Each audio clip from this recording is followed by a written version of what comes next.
Itu dari Khairul Muslim satu-satu atau sekali tiga saja? Ya, sekali tiga. Ya. Pertanyaan pertama yaitu bagaimana kiat-kiat kita untuk menjadi seorang penulis yang baik itu? Bagaimana caranya mencari referensi yang baik untuk mendukung tulisan yang ingin kita tulis? Gitu. Referensi yang baik yang mendukung bagaimana? Apakah dia yang ke barat atau yang gimana gitu kan? Ya. Pertanyaan kedua langsung semua tadi. Ya, pertanyaan yang kedua itu efektif yang mana gitu ya? Efektif yang mana? Nulis di internet atau seperti chatting, FB, komen gitu ya? Oh. Jadi atau blog ya? Oh. Jadi mau ada blognya ya? Oke. Ya. Efektif di mana? Nulis di internet atau di majalah, di koran, media massa dan lain sebagainya. Gitu. Selanjutnya dari Wardatul Jannah pertanyaannya, untuk memulai penulis yang baik itu kira-kira kiatnya gimana gitu, Ustaz? Mungkin langsung saja pertanyaan jawab.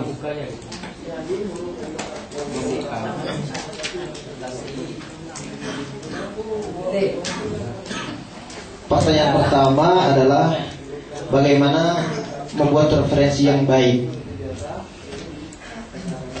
supaya hasil karya yang kita tuliskan itu benar-benar berbobot. Begitu kan yang dimaksudkan?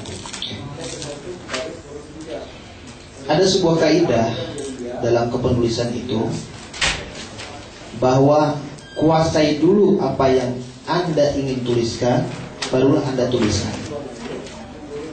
Kuasai dulu apa yang Anda ingin tuliskan, barulah Anda menuliskan. Ini menjadi sebuah tuntunan bagi kita, bahwasanya tulisan kita ini harus benar-benar berdasarkan pada referensi yang benar-benar disepakati dan diakui kebenarannya. Karena kalau kita tidak akurat mengambil referensi, ini bagi tulisan yang ilmiah ya, berbicara tentang ilmiah, yang membutuhkan referensi. Ketika kita tidak akurat mengambil referensi itu mempertaruhkan harga diri kita sebagai penulis. Karena kalau referensinya nggak jelas, itu menandakan bahwa kemampuan kita juga rendah. Kita tidak menguasai apa yang kita tulis, ya kan? Oleh karena itu, ketika Anda ingin menulis satu bidang, Anda harus menguasai bidang itu terlebih dahulu. Anda misalnya tiap hari bergelut dengan usul fikih. Anda sangat menyukai tentang usul fikih misalnya, bacaan-bacaan Anda usul fikih. Tiba-tiba dari bulletin di keluarga Anda meminta Anda menuliskan tentang politik. Anda tetap memaksakan. Anda tidak mempunyai referensi tentang politik, tidak pernah bergelut dengan dunia politik, tidak membaca buku-buku tentang politik. Hasil tulisan Anda akan ditertawakan oleh orang yang paham tentang politik.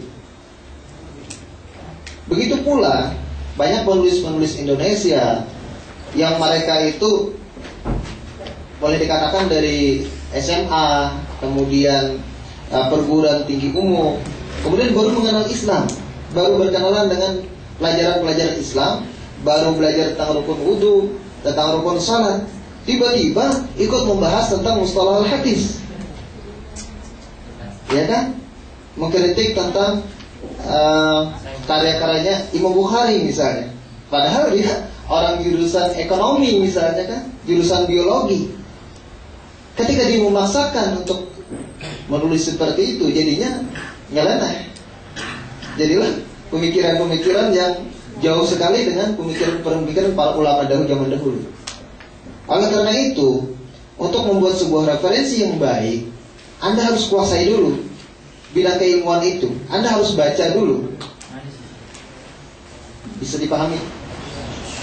Kuasai dulu apa yang ingin Anda tulis, barulah Anda menuliskannya. Itu referensi yang paling baik. Makanya untuk membutuhkan sebuah tulisan, ada orang Jepang mengatakan bahwa tulisan yang bisa merubah pemikiran orang itu memerlukan 1 ton bacaan. 1 ton bacaan, baru 1 ton itu Anda tuliskan dalam sebuah artikel, baru artikel itu bisa merubah paradigma orang. Artinya apa? Artinya kalau tulisan kita ingin berbobot, tulisan kita memang ingin diakui, maka referensi yang kita baca, bahan bacaan yang kita baca harus lebih jauh banyak daripada apa yang kita akan tuliskan.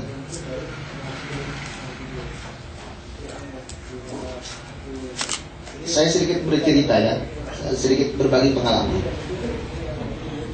Alhamdulillah yang namanya quantum motivation itu langsung diterbitkan dari Gramedia, penulis besar di Indonesia. Itu tanpa pernah saya tawarkan. Entah di mana editor saya itu dia mencari, karena gara-gara tulisan saya dari Republika tentang perayaan Hari Raya Idul Adha di sini, Idul Fitri kalau nggak salah kemarin, saya dimuat di Republika. Kemudian dicari penulisnya siapa, dia search di Google, ternyata ketemu Facebook saya. Nah, ketemu Facebook saya, dia baca tentang not-not saya.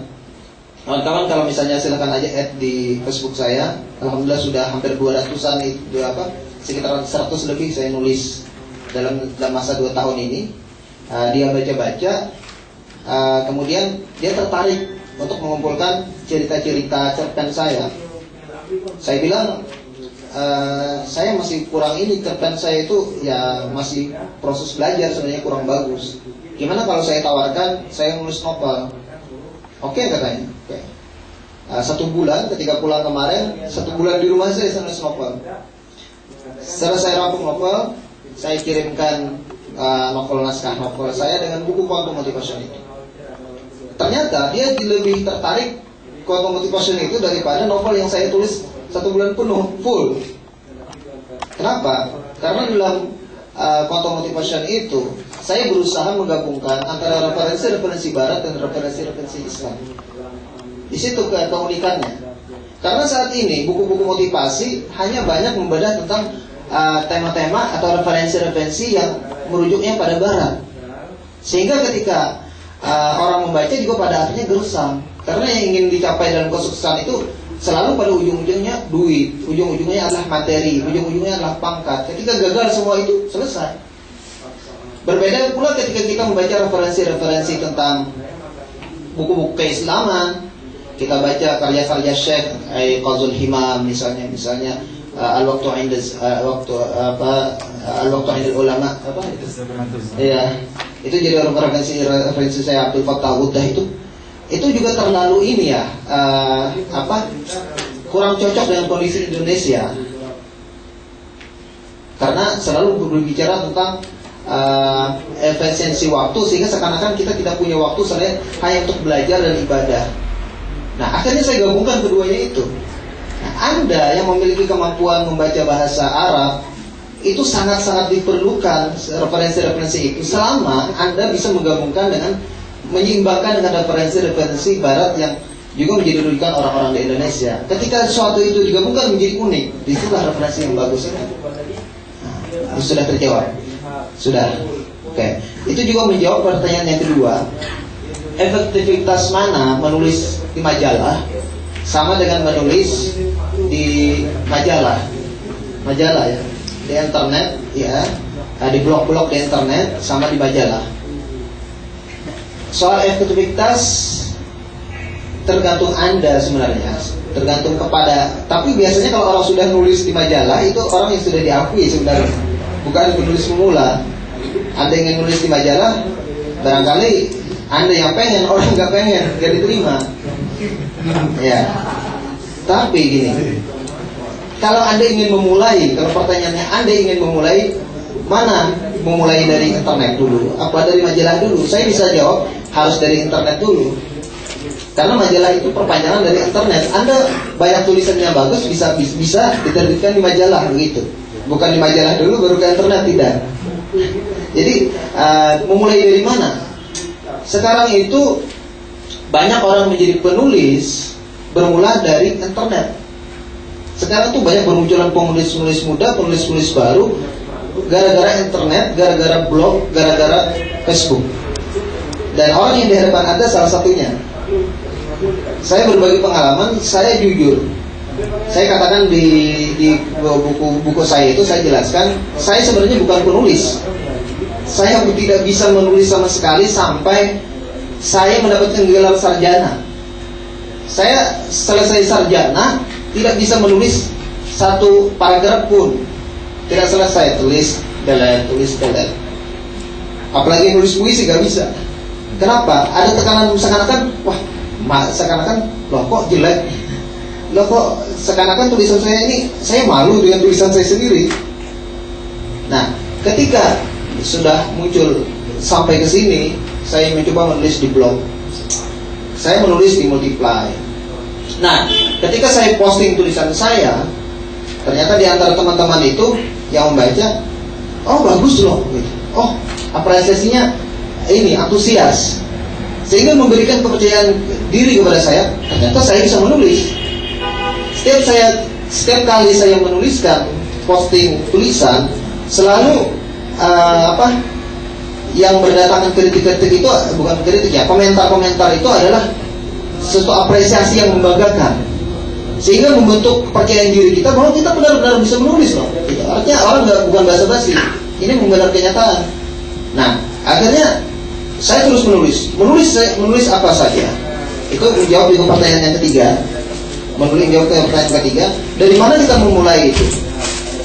Memulainya itu adalah dengan menulis apa yang paling dekat dengan diri kita. Apa yang paling dekat dengan diri kita. Saya menulis itu memulai dari cerita-cerita pribadi saya, cerita impian-impian saya, sehingga jadilah cerpen. Dari cerpen-cerpen itu berkumpulan akhirnya bisa disebut dengan novelet. Kemudian menjadi novel. Menulis itu pada intinya adalah bagaimana mengeluarkan apa yang ada dalam pikiran kita dalam bentuk tulisan tulisan secara dengan bahasa kata-kata. Apa yang pesan yang ingin kita sampaikan kemudian tersampaikan oleh orang lain melalui kata-kata, itulah yang namanya tulisan. Jadi saya ingin jadi penulis. Bagaimana saya menulis? Ya tulis saja. Tulis saja. Soal nantinya apakah bagus atau tidak itu bukan permasalahan kita, bukan urusan kita. Urusan kita adalah menulis. Soal Anda mengatakan bagus atau tidak itu penilaian orang lain. Tetapi yakinlah ketika kita mau benar menulis, tulisan kita akan bagus. Saya hanya satu prinsip yang saya pegang, yang saya pegang dan pernah saya dengar dari Kang Apik sendiri, bahwasanya begini. Ketika Anda sudah menulis, selesai tulisan itu, saya biasanya satu kali duduk, selesai satu kali tulisan. Nah, saya setelah selesai satu tulisan itu, ini ketika pemula ya, ketika selesai satu tulisan itu, saya tinggalkan. Sejelek-jeleknya saya tinggalkan. Kemudian ketika saya sudah ada perasaan mood, ada perasaan semangat, saya kembali membaca tulisan itu. Karena nuansa pertama dengan nuansa kedua berbeda. Nuansa pertama kita dibebani dengan bagaimana mengeluarkan onak-onak kita, bagaimana mengeluarkan apa yang ada dalam benak kita, terporsir tenaga kita. Nah, ketika kita kedua, kita sudah relax, kita bisa memasukkan rasa di sana. Kalau dalam bahasa penulis seperti Andrei Hirata itu menuliskan roh, memasukkan roh. Jadi proses memasukkan roh dalam tulisan itu adalah pada sisi kedua. Pertama, yang pertama yang kita lakukan dalam pengeditan itu adalah editlah dengan logika yang pertama. Logika. Oh, ini nggak sesuai penulisannya. Oh, ini terlalu panjang. Oh, ini terlalu pendek. Nah, ketika itu sudah selesai, baru pengeditan yang ketiga adalah dengan rasa, dengan hati. Nah, bagaimana tulisan kita memang punya jiwa untuk menggugah orang, itu tergantung pada kepekaan imajinasi kita. Itu.